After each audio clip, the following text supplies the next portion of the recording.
this is Rose of Sharon, and I'm back again with another MMPR Zio review. And this one was actually suggested to me by Miss Bright Star Angie, as usual. And this particular one was 3 parts. But Daily Motion didn't have part 1, so she could only send me part 2. And I also watched part 3 because it was available as well.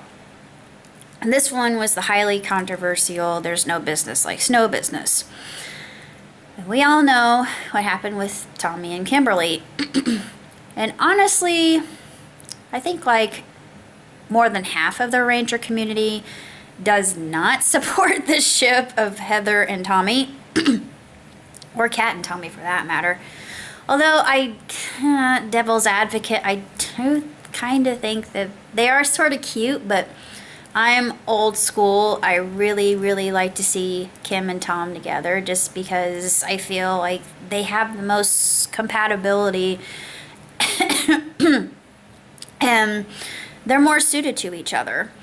And in this particular episode, we are introduced to 2 monsters. We've got RoboCupid, who has the ability to create a love spell to make people fall in love with machines. And from another Ranger board viewer who'd seen this episode before, the original Japanese episode had dire consequences to RoboCupid's love spells. I thought, oh my lord. And of course in Dino Charge there's another robot who loves Valentine's Day, and I don't know, I can't remember if she has the ability to create attraction to machines. I don't recall. I think maybe she was kind of an update to that character, if I'm not mistaken. That could just be a theory on my part, but that's what I feel, and I really liked her character because she had really neat design, and this one did too. The other character is the defoliator. And I could call this episode the Inconvenient Truth episode. If you know anything about that movie, there were 2 parts to it. Al Gore was a forerunner and he actually produced it. Science can't disagree with it anymore. Global warming is the thing. I had somebody in one of my classes back in community college who presented me all the evidence, and being empirically minded myself, I can't disagree either. So I've known this since I was 10, but the episode proves some very interesting points.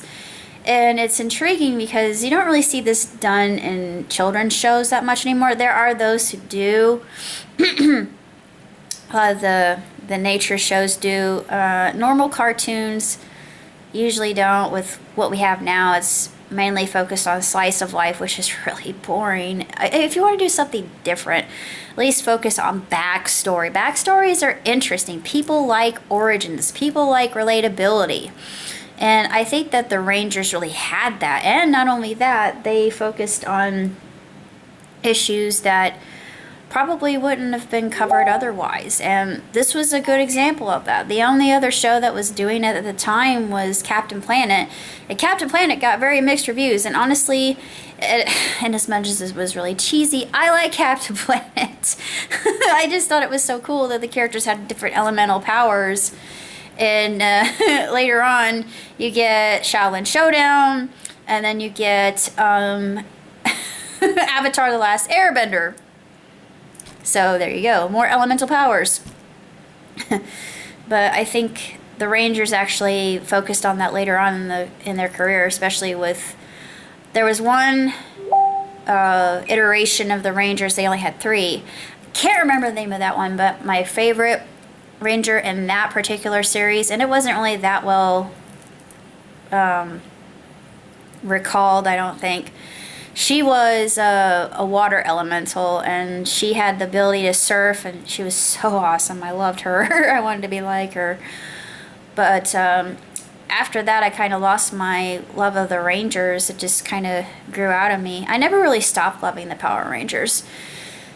This also had a really good subplot. I like the defoliator as well because he's a very despicable villain, and he's quite sardonic in his way, and yeah, you just want to love to hate him. The whole plot was to increase the temperature so much that the solar panels powering Zordon's energy source would completely fritz out and he would be unable to activate anymore. And I thought, well, so you're saying that Zordon is pretty much like Captain Planet? I never would have made the similarity until now, but if you think about it, Superman derives his power from the sun, right? Yeah, we know that. Captain Planet is similar to Kal-El. And the reason I say that is because, well, he needs all the Planeteers to combine their powers to summon him. And then if he has some kind of toxic residue that sticks on him or anything that makes him weak, all you have to do is get him into the sun and he can recharge himself. I thought, yep, same concept.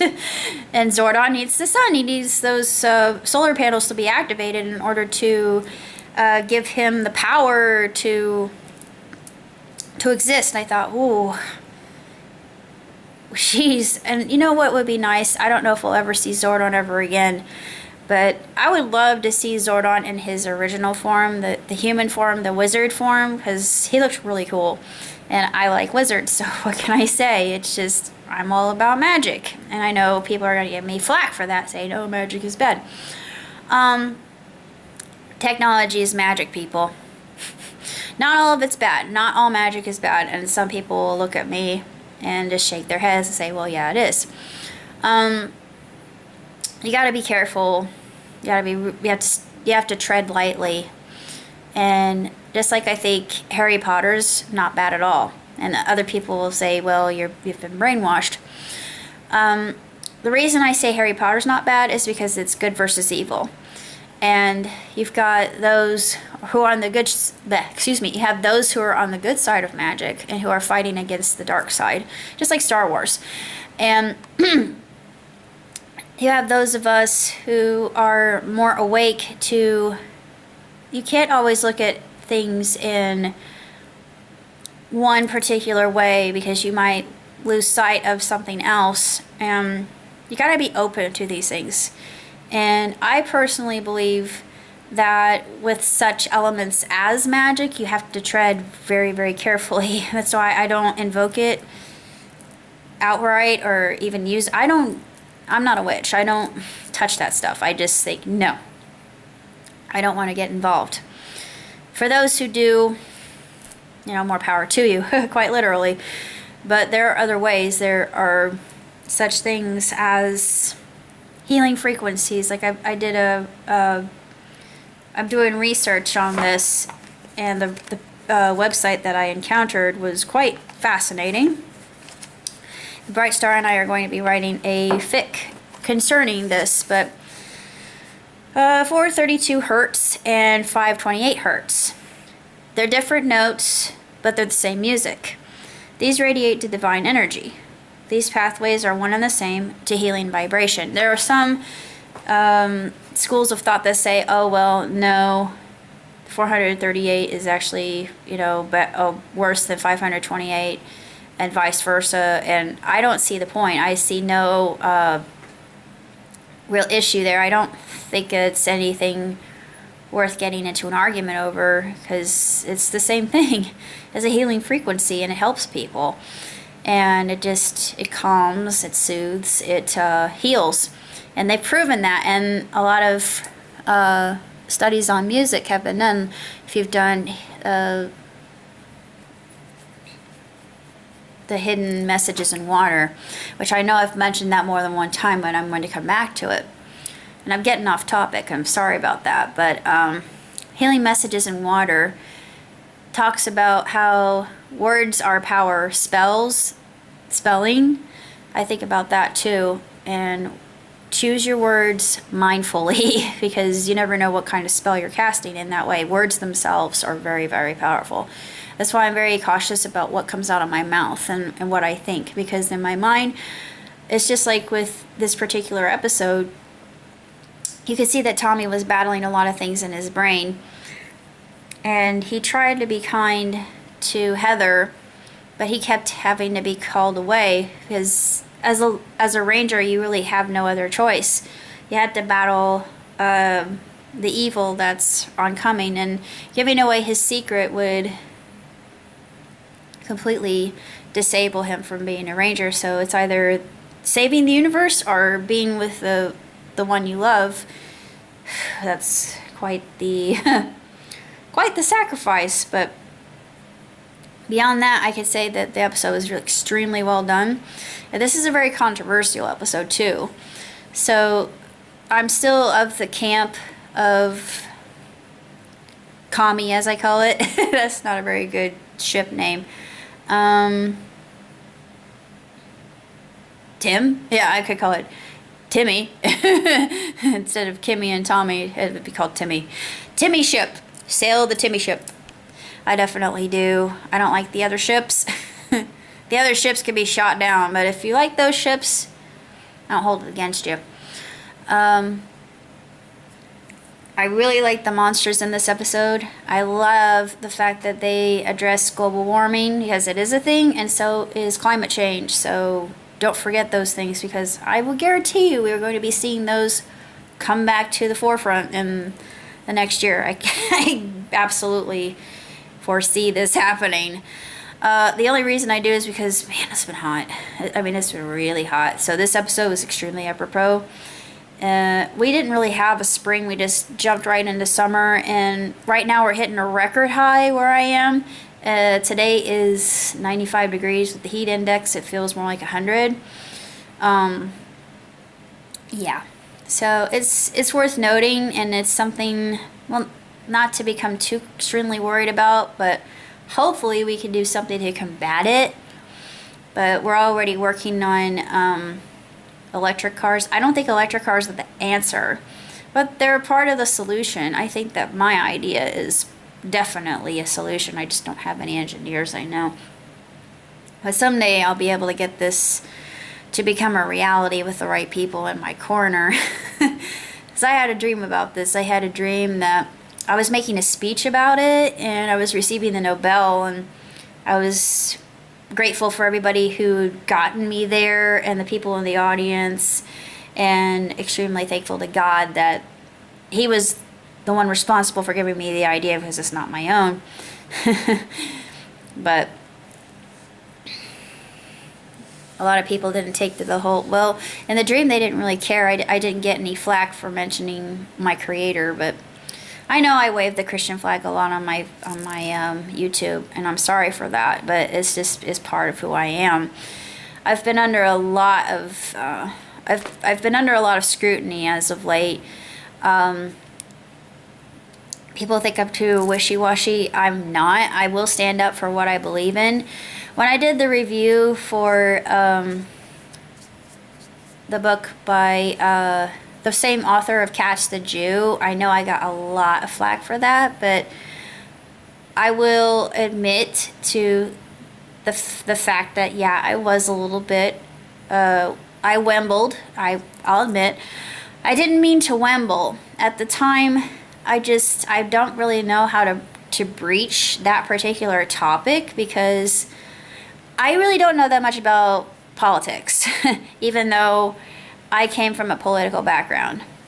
My grandfather was the mayor of Bloomington, but it wasn't because he was elected into the system. It was because he stepped up for the mayor who was ailing before him. He did a lot of good for the town, though, the town where he grew up. Or I should say the town to which he moved.